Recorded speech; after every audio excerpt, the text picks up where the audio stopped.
네, 안녕하세요. 지난 시간에 우리가 세력들이 개인들을 안 데리고 간다라고 말씀드렸잖아요. 그래서 개인들이 서로 간에 막 공격하지 않습니까? 세력을 사실은 탓해야 되는데 너 나가라, 너 미수 털려라 이렇게 이야기하고 있는 상황이라고 말했죠. 자, 그러면 오늘은 세력을 이용할 수는 없을까? 그 방법을 한번 이야기해 볼게요.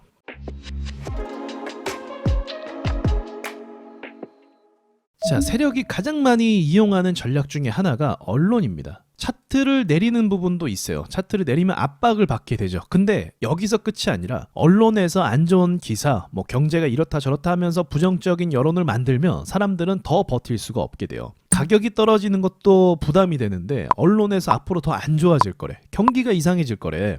이렇게 이야기하면 심리적으로 압박을 받을 수밖에 없는 거죠. 근데 여기서 잠깐 짚고 가자면 저는 기본적으로 언론을 여러분들은 어떻게 생각하실지 모르겠지만 저 같은 경우는 언론이 보도하는 모든 것에는 다 이면이 있다라고 생각을 하거든요. 그러니까 예를 드는 거예요. 우리 흔히 그런 이야기도 사실 많이 하잖아요. 연예인 이슈가 막 터져요. 그래서 막 사람들이 나 저 연예인 믿었는데 막 이럴 수가 있냐, 아니면 무슨 어떤 사건이 터져서 막 시끌벅적 한단 말이죠. 그럴 때 사람들이 말하는 게 이거 또 뭐 덮으려고 이 연예인을 희생시켰다, 뭐 이런 이야기도 많이 하지 않습니까? 저도 그 부분에 대해서 어느 정도 동의를 한단 말이죠. 그렇기 때문에 세력들이 이 언론을 이용한다면 개인들을 쫓아내기가 더욱더 수월하지 않겠어요? 최근에 부동산 PF 문제, 부동산은 우리나라 경제 아주 중심 가운데 있죠. 건설업계도 여전히 그렇고요. 그런데 이 문제가 발생하면서 건설업계가 줄도산이 날 것이다 이렇게 이야기를 하면 어떤 사람이 주식 투자를 할 수 있겠습니까? 그런데 제가 얼마 전에 또 그 말씀 라이브 방송에서 말씀드렸잖아요. 자, 코스피의 시가총액 상위 기업들의 매출을 보자. 정말 언론에서 뭐 퍼펙트 스톰이 온다, 금리 인상 때문에 뭐 경제가 어렵고 뭐 환율이 어쩌고 저쩌고 막 하는데, 그럼 실제로 기업들이 얼만큼 타격을 입었는지 보자. 분명히 2022년도부터 그러한 안 좋은 이야기들을 굉장히 많이 했었거든요. 자, 삼성전자는 영업이익 부분에 있어서 많이 손실이 난 게 맞아요. 삼성전자뿐만이 아니라 반도체 업종이 다 이러한 타격을 입어서 적자를 봤습니다. 하이닉스도 마찬가지고요. 그런데 반도체 업황이 안 좋은 건 이건 어쩔 수 없는 거잖아요. 그 외의 종목들 보자고 하면 매출이나 영업이익 부분에 대해서 굉장히 개선되고 좋아진 부분을 볼 수가 있어요. 바이오도 그렇고요. 자동차 대표 업종의 현대차도 그렇고, 포스코 그룹도 그렇고요. 네이버도 그렇고, 그 배터리 쪽도 그렇고 다 괜찮단 말이죠. 사실은요. 그러니까 언론에서 말하는 것과 온도 차이가 너무 심하다는 거죠.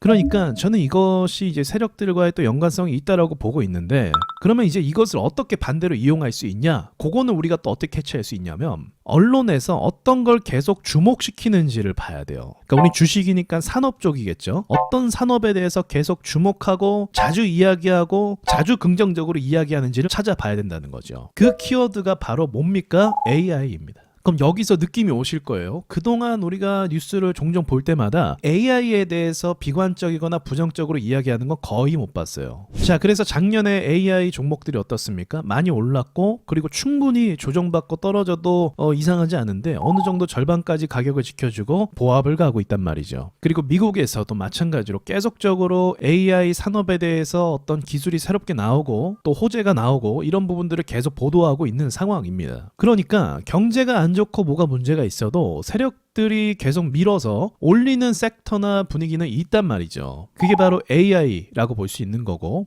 지금도 여전히 유효하냐? 지금도 여전히 유효한 섹터라고 볼 수가 있는 거죠. 왜냐하면 AI 기술이 챗 GPT를 시작해서 뭔가 막 발생하고 그렇게 시작을 했는데, 더불어서 올해부터는 더 많은 기술들과 더 실제로 산업에 접목시켜서 소비자들이 이용할 수 있는 AI 시스템들이 본격적으로 산업화되기 시작한다는 거죠. 그래서 저는 세력들이 AI 섹터를 밀고 있다 이렇게 보고 있습니다. 그러니까 우리가 구분을 잘해야 돼요. 경제라는 건요, 여러분 이거는 옆으로 보면은 또 이렇게 보이고 또 뒤로 보면 이렇게 보이는 게 경제거든요. 이건 해석의 나름이에요. 안 좋게 보이면 얼마든지 안 좋게 보일 수 있고, 또 긍정적으로 보면 긍정적으로 보일 수도 있는 거예요. 지금 경제가 안 좋냐? 그 안 좋다는 기준이 뭡니까? 저는 그렇게 생각해요. 안 좋다라는 기준은 많은 기업들이 구조조정에 들어가는 걸 생각해요. 이건 정말 극단적인 사실 사례 아닙니까? 구조조정이라는 거. 그래서 회사가 경영이 힘들어서 사람들을 막 내보내고 이런 모습이 있다면 전 정말 안 좋다라고 보는데, 객관적으로 지금은 금리가 높아서 사람들이 비용이 지불이 많아져 갖고 이 소비를 꺼리는 상황이 발생을 하는 거지, 경제가 막 정말 안 좋다라고 이야기할 수 없는 거죠. 근데 제가 방금 말한 부분을 안 좋다라고 말하면 그건 안 좋은 건 또 맞죠. 그러니까 말장난이에요, 사실은요.